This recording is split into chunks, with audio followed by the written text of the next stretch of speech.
Buenos días, señor. Muy buen día para todos. Bienvenido, Héctor. Un gusto saludar a todos por este medio. Voy a tomarme un minutito para que puedan ingresar los demás compañeros y vamos a dar inicio.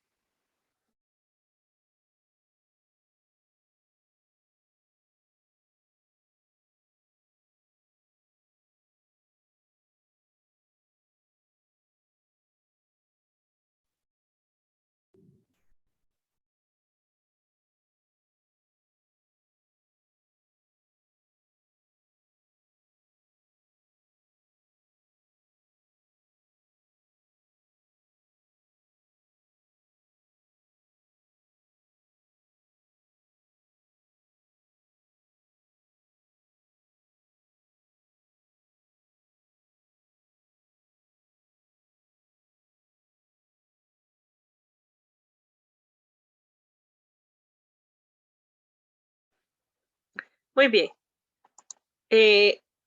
Estamos en la semana, ¿verdad? Que comprende del 20 al 24. Vamos a desarrollar nuestras actividades. Sabemos, ¿verdad? Que el día de mañana, pues, va a haber entrega de notas, entonces no vamos a poder trabajar. Así que yo voy a suplicarles que entre ustedes avancen sus actividades, pues mucho mejor, ¿verdad? He estado recordando y recalcando, por favor, que trabajen las actividades en beneficio de ustedes. En el curso, para los que comparten conmigo, por ejemplo, comprensión y fluidez lectora, pues se han dado cuenta, ¿verdad? Que hay mucha todavía carencia de lo que es la lectura, el reconocimiento de las palabras y la dicción. Ya nos malacostumbramos a que solo medio vemos la palabra y suponemos que dice, ¿verdad? No la leemos como tal. Entonces yo sí les voy a recomendar, por favor, estas entonces acá. En nuestra semana voy a volver a recordar para que tengamos claridad, por favor, de lo que vamos a desarrollar. Tenemos el pronombre, ¿verdad? Son las primeras dos hojas del documento que explicamos el día lunes. Ayer hablábamos acerca de lo que era el uso de la mayúscula, que comprende la página 19 y 20, que ya es parte, ¿verdad?, de los signos auxiliares que teníamos como el punto y seguido, el punto y aparte, el punto y coma, las comillas, el paréntesis, los signos de interrogación, los puntos suspensivos, ¿verdad? Entonces acá nosotros avanzamos con esa parte de lo que era pues el desarrollo de los signos auxiliares. Ya trabajamos entonces esos dos aspectos. Luego tenemos la lectura que corresponde, ¿verdad?, a los 365 días. Y como yo lo explicaba en la clase anterior, esos 365 días, o sea, suponen, ¿verdad?, que cada día nosotros tenemos que conocer algo y ser más cultos, es decir, tener o enriquecer nuestros conocimientos. Y tenemos también, ¿verdad?, el desarrollo de nuestra letra O, que corresponde al modelo que tenemos acá. Esas son las 4 actividades. La única que en realidad les lleva a ustedes o les va a tomar tiempo para esta actividad de cada semana es que tenemos que desarrollar, ¿verdad?, la grabación de 15 minutos leyendo. Y vean, yo no sé por qué muchos le temen a esa situación. Usted no se va a grabar en video, yo necesito el audio solamente. Y pues ese audio, le dije, súbalo a su Drive y lo que va a hacer es solamente compartirme el enlace y lo puede pegar junto, ¿verdad?, a las actividades que usted va a desarrollar en esas hojitas que usted me envía, ¿verdad? Pues pegue su enlace. Y yo ya he escuchado a algunos de los compañeros que ya lo trabajaron y ya lo desarrollaron. Por ello es que siempre les he dicho, ¿verdad? Todos tienen acceso a la ponderación de su nota.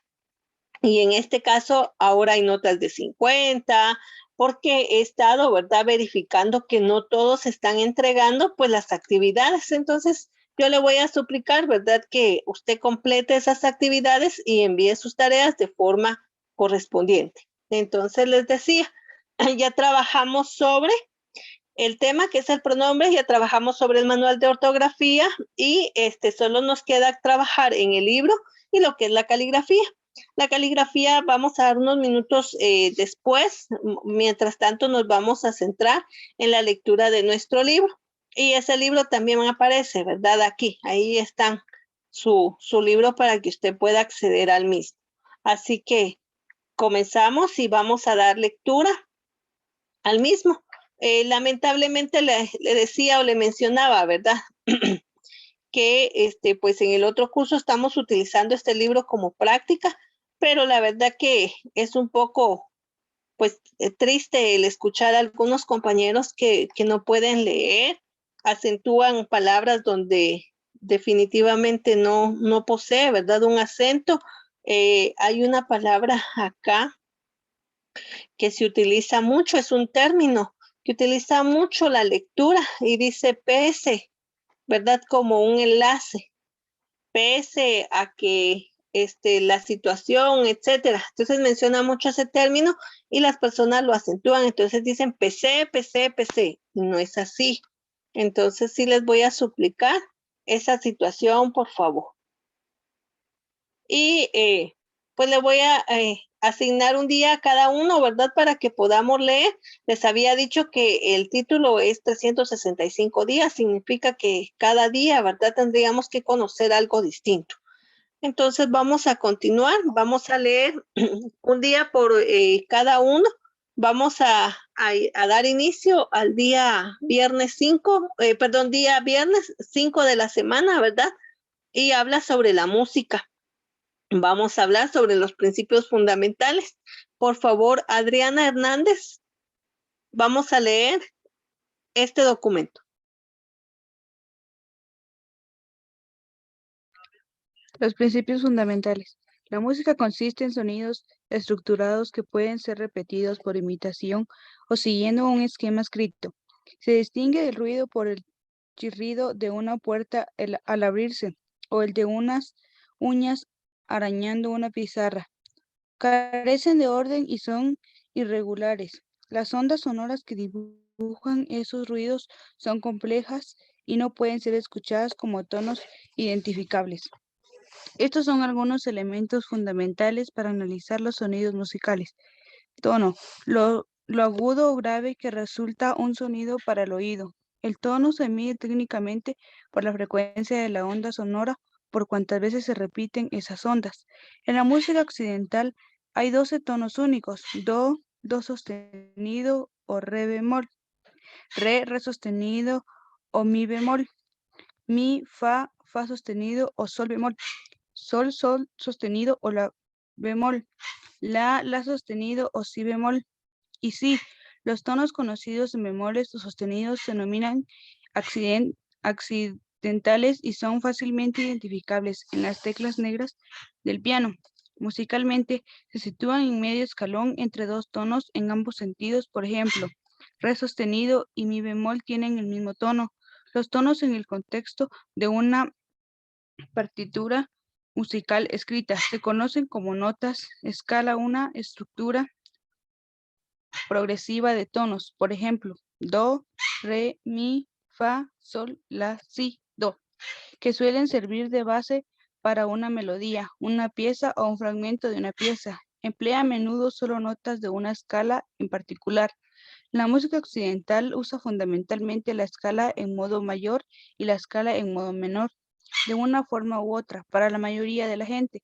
La escala en modo mayor, debido a su particular orden de tonos, parece contar con un sonido claro, alegre y positivo, mientras que la escala en modo menor por lo general es descrita como oscura, triste y pesimista.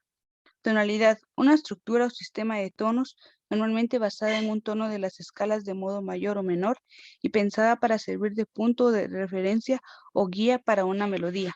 La tónica de una tonalidad es a menudo el punto de inicio.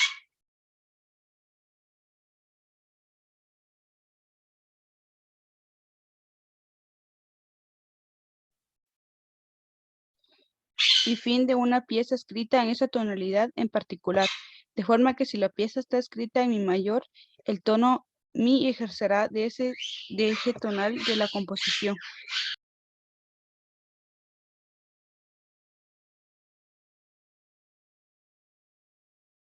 ¿Lo está también, señor? Sí, por favor. Otros datos de interés. Número 1. Todos estos elementos básicos pueden anotarse en el pentagrama, que es un conjunto repetitivo de 5 líneas horizontales paralelas. A menudo se dividen en compases para indicar las divisiones métricas de la pieza y se marca al comienzo de cada página con una clave para indicar los puntos de referencia a la hora de identificar los tonos. Número 2. Cuando una composición se desvía de su tonalidad original, se produce lo que conocemos como modulación. Las tonalidades se indican en las partituras en el signo de la clave al inicio de cada pentagrama. Número 3. Las diferentes culturas musicales de tono el mundo hacen que haya centenares de escalas. En la India, la música de un sitar y de otros instrumentos elige sus tonos entre una serie de 22 posibilidades. La distancia entre los escalones en ocasiones mayor o menor que en la música occidental, lo que provoca que las diferencias entre tonos sean extremadamente leves y exige de los músicos un altísimo nivel de virtuosismo. Muy bien, gracias. Estamos bien con tu lectura, ¿verdad? Entre más practiquemos, pues la mejoramos como tal. Muy bien, voy a continuar.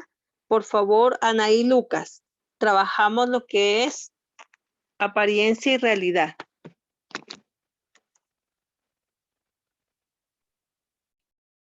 Apariencia y realidad. A lo largo de la historia, uno de los ejes fundamentales de la filosofía ha sido la distinción entre apariencia y realidad. Fue un aspecto central en las reflexiones de los primeros pensadores, los conocidos como presocráticos, porque vivieron antes de Sócrates. Los presocráticos creían que la naturaleza fundamental de la realidad era completamente diferente a la forma que adoptaba ante ellos. Por ejemplo, un filósofo llamado Tales sostenía que pese a las apariencias, toda la realidad se componía en el fondo de agua. Heráclito creía que el mundo estaba hecho de fuego. Es más, este filósofo afirmaba que todo estaba en constante movimiento. Otro pensador, Parménides, insistía en que nada se movía en realidad, de forma que cualquier movimiento era solo una ilusión. Los presocráticos consideraron muy en serio la posibilidad de que toda la realidad estuviera constituida en el fondo por una circunstancia más básica, y sospechaban que la observación diaria y carente de crítica solía ofrecernos una imagen engañosa del mundo. Por ello, su pensamiento no solo se considera la base de la filosofía, sino también precursor de la ciencia moderna. Muchos de los filósofos posteriores, entre ellos Platón, Spinoza y Leibniz, continuaron esta tradición y formalizaron modelos alternativos, en realidad asegurando que estaban más cerca de la verdad que a través de una visión normal y marcada por el sentido común del mundo.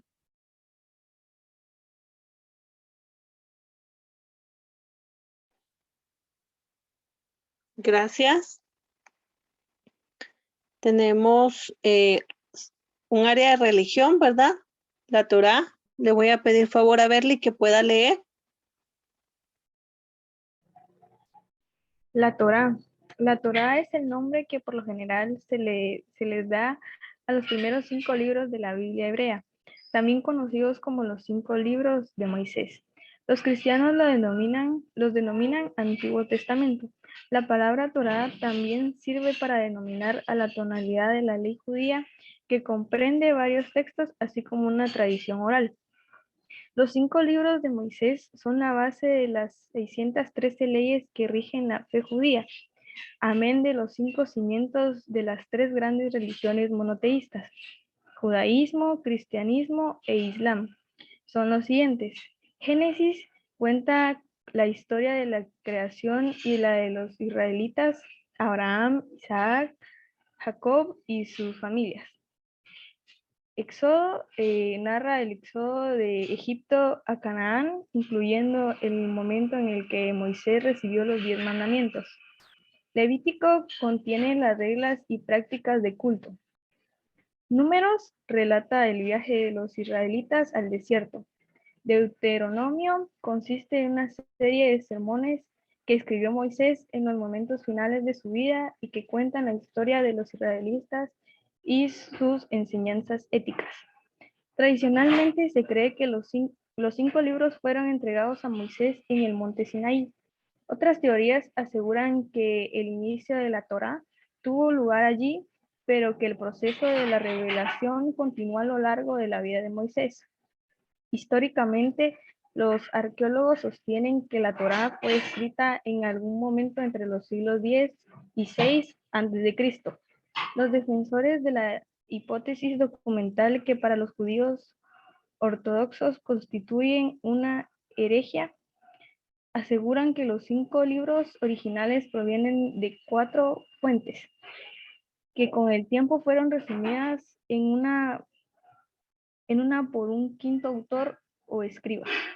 Los argumentos a favor de esta teoría pasan por los múltiples nombres que se usan para referirse a Dios, los distintos estilos literarios y la repetición de algunas historias. Desde sus inicios, la Torá vino acompañada por una tradición oral necesaria para entenderla de verdad, pese a que se consideraba blasfemo dejar por escrito esa tradición oral. A la postre se demostró impredecible, lo que dio origen a la misma. Más adelante los rabinos examinaron y debatieron ambos textos, y se escribió el Talmud para recoger todos sus puntos de vista. La tradición judía usa el texto de la Torá como fuente de innumerables leyes y costumbres. Los rabinos dedicados al estudio pasan sus vidas analizando lingüísticamente cada palabra para obtener su significado. Otros datos de interés. Número 1. Los pergaminos de la Torá, escritos a mano en hebreo, contienen 400.805 letras. Transcribirlos de este modo puede llevar más de un año. Además, si se comete el más mínimo error, todo el pergamino se considera inútil. Muy bien, gracias. Las primeras 3 personas, muy bien. Vamos a continuar con la segunda semana. Hablamos un poco de historia. Vamos a leer, por favor, Byron. El código de las leyes de Hammurabi. Hammurabi fue un rey de Babilonia, una civilización antigua que floreció en la región que ahora ocupa Irak. Gobernó de 1792 a 1792 a 1750 a.C. y conquistó varias naciones rivales, pero es famoso sobre todo por ser el primer legislador de la historia. Cerca del final de su reinado, Hammurabi promulgó uno de los primeros códigos leales escritos de los que han quedado constancia histórica, del que emanaban los preceptos que debían cumplir los ciudadanos y los castigos que conllevaría desobedecerlos. En sí mismo, el concepto de leyes aplicables a todo el mundo era una novedad desconocida en esa época, en la que la mayoría de las sociedades se regían únicamente por los antojos de gobernantes déspotas.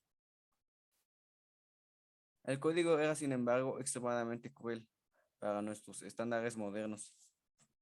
Hammurabi castigaba con la pena de muerte incluso las infracciones más leves: que las mujeres entraran en una taberna, que los hombres dieran refugio a esclavos huidos, o que las esposas abandonaran a sus maridos sin un buen motivo. Este primitivo código refleja las supersticiones de una sociedad antigua. Las disputas entre ciudadanos de Babilonia las zanjaba obligando al acusado a tirarse a un río. Si era culpable, se ahogaría, mientras que si era inocente, escaparía indemne. En este caso, el acusado sería condenado a muerte por levantar falso testimonio. Los escribas reales redactaron las leyes en un pilar de piedra negra consagrado al dios de la justicia y expuesto al público. En esta inscripción, Hammurabi combinaba a todas las generaciones venideras a respetar esas leyes y a no modificar los preceptos de la tierra que les eran dados. Los futuros reyes decían a Hammurabi debía rectificar la supremacía de esta ley en vez de gobernar siguiendo sus impulsos personales. La noción de que los gobernantes no podían cambiar de forma arbitraria las leyes que regían la vida de los ciudadanos constituía un concepto revolucionario. El respeto a la ley sigue siendo uno de los sellos fundamentales de un gobierno exitoso. Otros datos de interés. El pilar que mostraba las leyes de Hammurabi fue desenterrado en 1901 por arqueólogos franceses y en la actualidad se guarda en el Museo de Louvre en París. El código de Hammurabi fue redactado con escritura cuneiforme en sistemas complejos empleado por la mayoría de las civilizaciones antiguas del Oriente Próximo. Los estudios modernos no fueron capaces de descifrarla hasta 1835. Los científicos babilonios emplean un sistema numérico sexagesimal, motivo por el cual los minutos tienen 60 segundos. Gracias. Vamos a continuar. Un aspecto de literatura. Por favor, Carlos Pérez.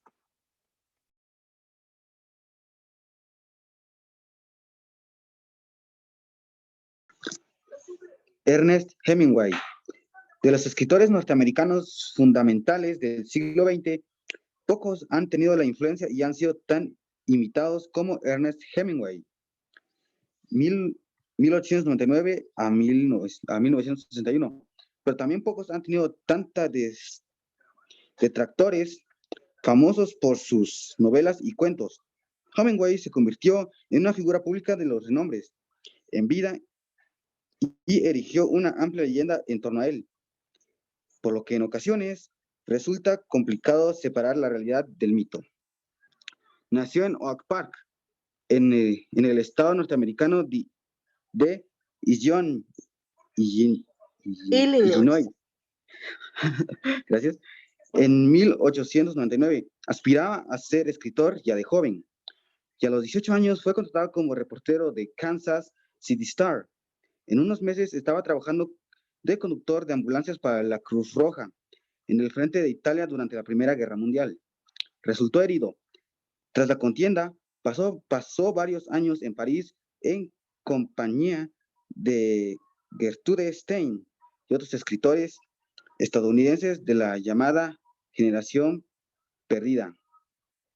Desilusionado ya la brutalidad de la guerra en la capital francesa, Hemingway refinó el estilo de lleva su sello, una prosa masculina intencionadamente repetitiva y destructurada, engañosamente simple. Tras escribir varios cuentos inspirados en los veranos de su niñez en Michigan y en su viaje posterior por Europa, se puso manos a la obra en el que sería su primera novela y una de sus obras fundamentales, Fiesta, 1926.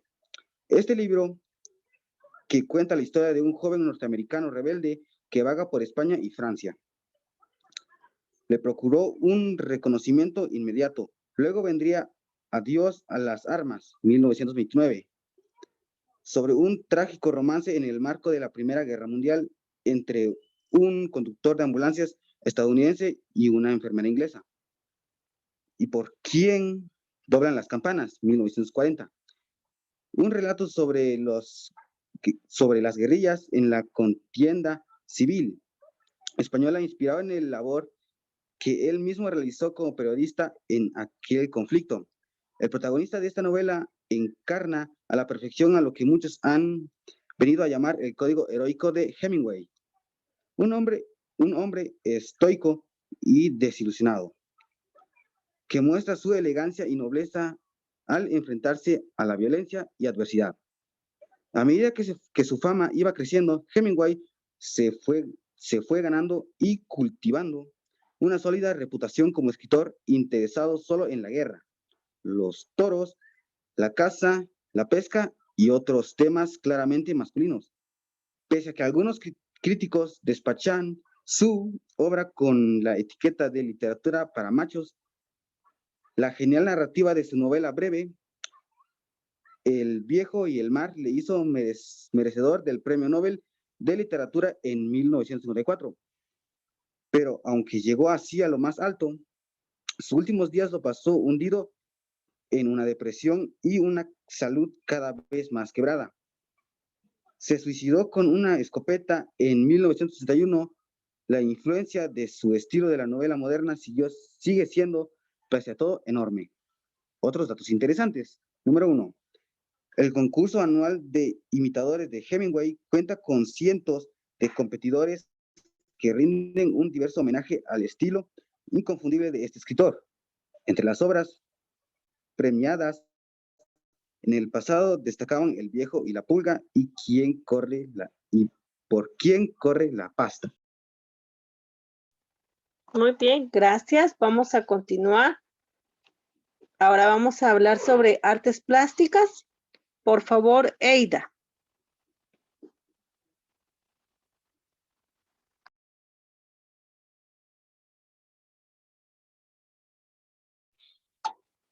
El busto de Nefertiti. El busto esculpido en piedra caliza de Nefertiti, una de las obras más famosas del arte egipcio, fue descubierta en 1912 por el arqueólogo alemán Ludwig Borchardt, cerca de la localidad egipcia de Tel en Amarna. Lo encontró en el taller de escultor de la antigüedad Túnez y lo sacó a escondidas del país oculto entre pedazos rotos de cerámica. Nefertiti fue la reina más importante del faraón Amenhotep IV, que gobernó Egipto entre 1353 y 1335 a.C. Durante su reinado, el faraón se cambió el nombre por el de Akenatón, el que sirve a Aten, el dios Sol, y se convirtió en una religión monoteísta que daba importancia a la ética. A Nefertiti le confirió un estatus elevado dentro de la corte, cercano al del faraón. Algunos estudios creen que fue la principal impulsora de esta nueva fe y que incluso gobernó al León con su esposo. Durante un tiempo tras la muerte del faraón desapareció casi cualquier traza tanto de él como de su poderosa esposa, borradas tal vez por los sacerdotes cuyas creencias habían rechazado. El busto de Nefertiti tiene casi 3.400 años de antigüedad y medio metro de altura. Estaba intacto cuando Borchardt lo encontró. Solo faltaban los lóbulos de las orejas. Sin embargo, la escultura estaba inacabada. Puesto en el globo ocular izquierdo se hallaba vacío. Es posible que Tutmés empleara el busto como modelo para sus pupilos. Tampoco se sabe si la escultura reproduce los rasgos de Nefertiti o proyecta una belleza ideal de belleza de la época. En 2003 hubo cierta controversia cuando John Fletcher, un arqueólogo británico respaldado por la cadena de televisión Discovery Channel, identificó una momia descubierta como la de Nefertiti. Pese a que aportó pruebas de peso, las autoridades egipcias se negaron a admitir su hallazgo. El busto de complacerse hoy en día en el Altes Museum de Berlín. Sigue siendo no solo una de las obras más conocidas del arte egipcio, sino también un modelo de belleza femenina, reforzándose el significado de la palabra Nefertiti. Siendo no solo una de las obras más conocidas del arte egipcio, sino también una modelo de belleza femenina, reforzándose el significado de la palabra Nefertiti. La bella ha llegado. Otros datos de interés. En los últimos días de la Segunda Guerra Mundial, el busto fue trasladado fuera del sector soviético de Berlín, lo que provocó una disputa sobre su propiedad. Fue devuelto en 2005. En Google aparecen más de 2 millones de resultados bajo la búsqueda Nefertiti, lo que sirve de ejemplo del poder que evoca la imagen en el siglo XXI. 3. Un par de artistas húngaros que se hacen llamar a sí mismos Pequeña Varsovia provocaron hace poco cierta controversia al colocar el busto de Nefertiti sobre la escultura sin cabeza de una mujer de ropajes transparentes. Gracias, Eida. Vamos a continuar. Ahora vamos a hablar un poco de ciencia. Por favor, Giovanni Orozco.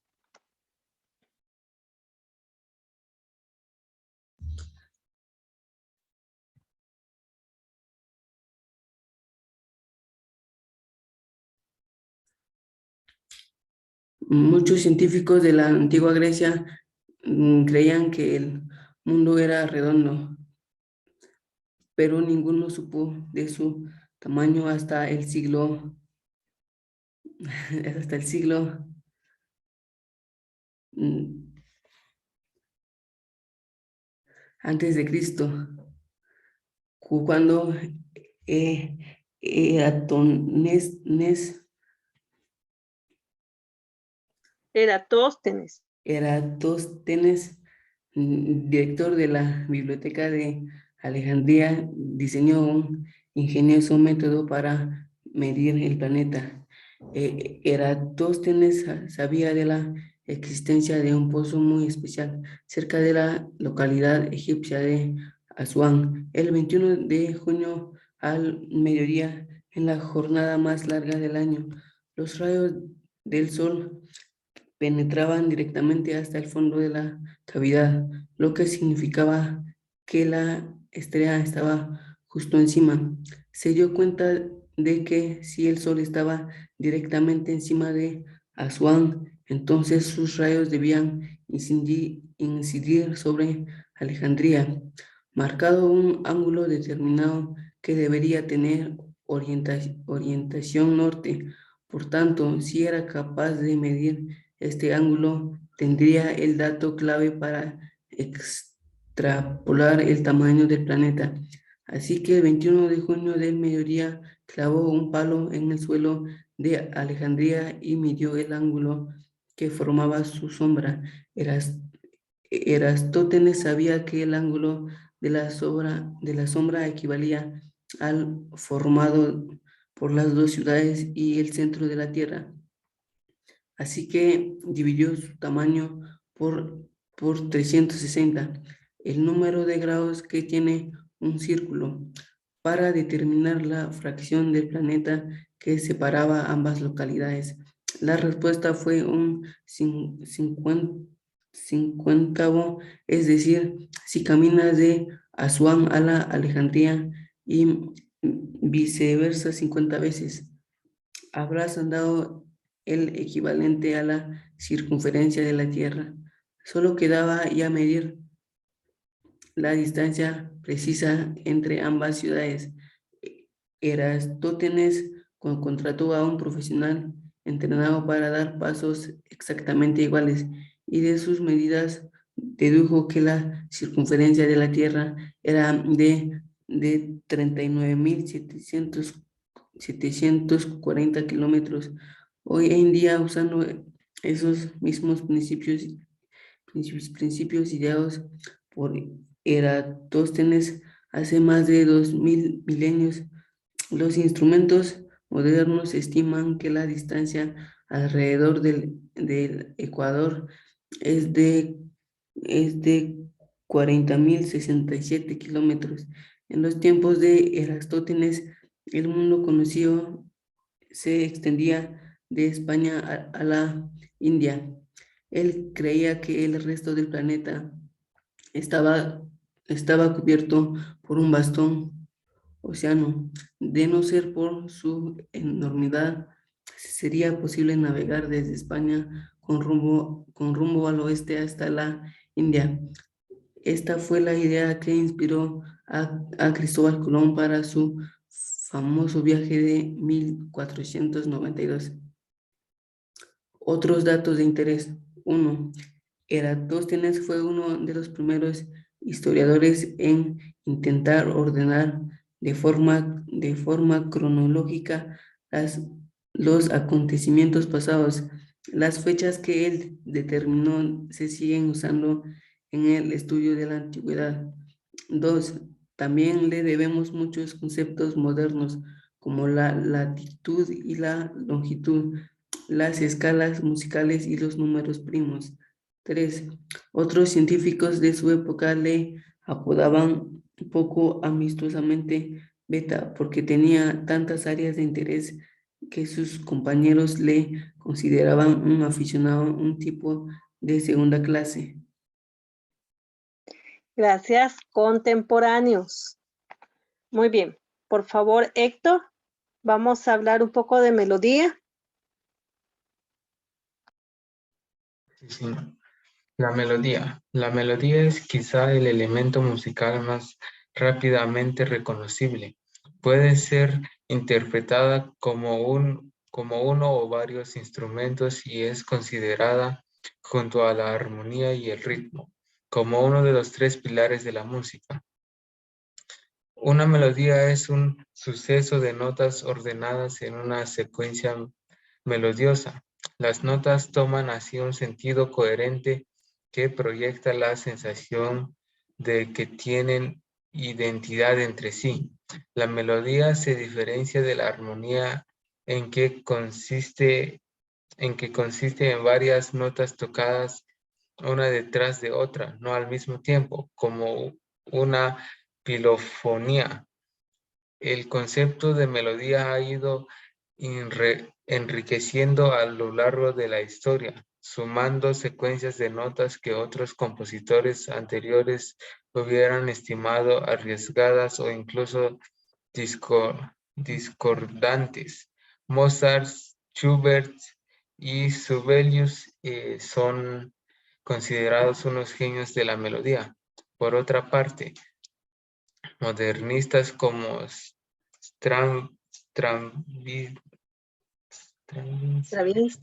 Stravinsky escribieron melodías, por ejemplo, la coativadora pieza con que comienza su ballet, La consagración de la primavera, que muchos compositores del siglo XXVIII y 29 e incluso 18 y 19.